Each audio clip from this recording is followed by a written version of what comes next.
তো hey hello guys, welcome back. তো চলে এসেছি আরও একটা নতুন ভিডিওতে। তোমরা যেরকম জানো যে সকাল থেকে কিন্তু আপুইয়ার খবরটা কিন্তু চারিদিকে কিন্তু ছড়িয়ে পড়েছে। আর লিটারালি ভাই ভাই মোহনবাগানে এসছে আপুইয়া। ভাই রিয়েলি ভাই প্রচুর খুশি ভাই, মোহনবাগানে এসছে আপুইয়া। আর আপাতত মানে কনফার্মেশন বাকি আছে, বাট মার্কাস মার্গোলা যেহেতু জানিয়েছে তো বুঝতেই পারছো পুরো কনফার্ম ডিল ধরে রাখো মোহনবাগানের জন্য। আর বললে এটাও চলে যে আমি আগের ভিডিওতে তোমাদের আমি জানিয়েছিলাম যে মোহনবাগানে হয়তো আসতে নাও পারে, যেরকমটা আপডেট ছিল। ঠিক আছে, কেন কিনা মাঝখানে কিন্তু আমরা শুনতে পেয়েছিলাম যে নাকি ইস্ট বেঙ্গলে যাবে, এরকমটা কিন্তু আমি তোমাদের আপডেট দিয়েছিলাম। বাট যারা যারা ওই ভিডিওটা দেখেছো তো তাদের উদ্দেশ্য বলি, তো ওখান থেকে আমাকে একদম টেক্সট করে যে দাদা, যে তুমিও তো বলেছিলে ইস্ট বেঙ্গলে কনফার্ম, একদম ইস্ট বেঙ্গলে আপুইয়া যাচ্ছে। তো ভাই যারা এই কথাটা মানে যে মেসেজটা করেছে তাদের আমি নাম নিচ্ছি না, বাট যাই হোক ওই সব কথা বাদ দাও ভাই।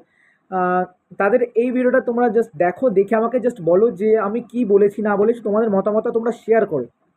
যেতে পারে যে আপুইয়া কিন্তু মুম্বাই সিটি এফসিতেই থাকবে। বাট এছাড়াও কিন্তু মোহনবাগান ছাড়াও কিন্তু আর একটা যেটা আপডেট আছে যে আপুইয়া কিন্তু মুম্বাই সিটি এফসি ছেড়ে কিন্তু অন্য একটা দলে যাবে। তো সেই দলটি হচ্ছে ইস্ট বেঙ্গল। তো এরকমটাই আপডেট আছে, একটা পসিবিলিটি আছে যেরকমটা সব জায়গা থেকে শুনতে পাচ্ছি। তো মোহনবাগান তো না ভাই, সেটা কিন্তু হবে ইস্ট বেঙ্গল যেরকমটা আপডেট আছে। বাট এখনো কিন্তু কিছু কনফার্ম না ভাই, আমি শিওরিটি তোমাকে বলতে পারছি না। যখন কনফার্ম হবে জিনিস তখনই তোমাদের আমি জানাতে পারবো। বাট অনেক জায়গা থেকে কনফার্ম করছে যে আপুইয়া কিন্তু ইস্ট বেঙ্গলে আসতে পারে। তো লেটস সি কি হয়, সেটা কিন্তু পরবর্তীকালে আপডেটে আমরা জানতে পারবো যে আপুইয়া কোন দলে যাবে। তো ভিডিওটা তো দেখে নিলে, তো ভিডিও দেখে তোমরা কি বুঝলে সেটা কিন্তু অবশ্যই কমেন্ট করে জানিও। বাট সত্যি বলতে ভাই আই এম রিয়েলি ভাই হ্যাপি ভাই, মোহনবাগানে এসছে আপুইয়া। ভাই সাহাব ভাই মানে আলাদাই টিম গোছাচ্ছে ভাই মোহনবাগান।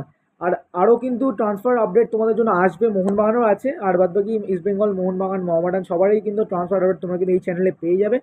বাট এই ভিডিওটা বানানোর একটাই জাস্ট উদ্দেশ্য, যে আমাকে কথাটা বলেছিল তার উদ্দেশ্যে আমি কথাটা বললাম আর এই ভিডিওটা বানালাম। তো জানি না ভাই ভিডিওটা তোমরা দেখেছো কি দেখোনি, যদি না দেখে থাকো তাহলে কিন্তু আরেকবার চ্যানেলে গিয়ে ভিজিট করতে পারো, দেখতে পারো। তো যাই হোক ভাই, তোমাদের মতামতগুলো কিন্তু কমেন্ট বক্সে ড্রপ করে দেবে। আর আপুইয়াকে সই করার পর তোমাদের বক্তব্য কী হয়েছে সেটা কিন্তু কমেন্ট বক্সে জানাতে একদম ভুলবে না। চলো একসঙ্গে জয় মোহনবাগান।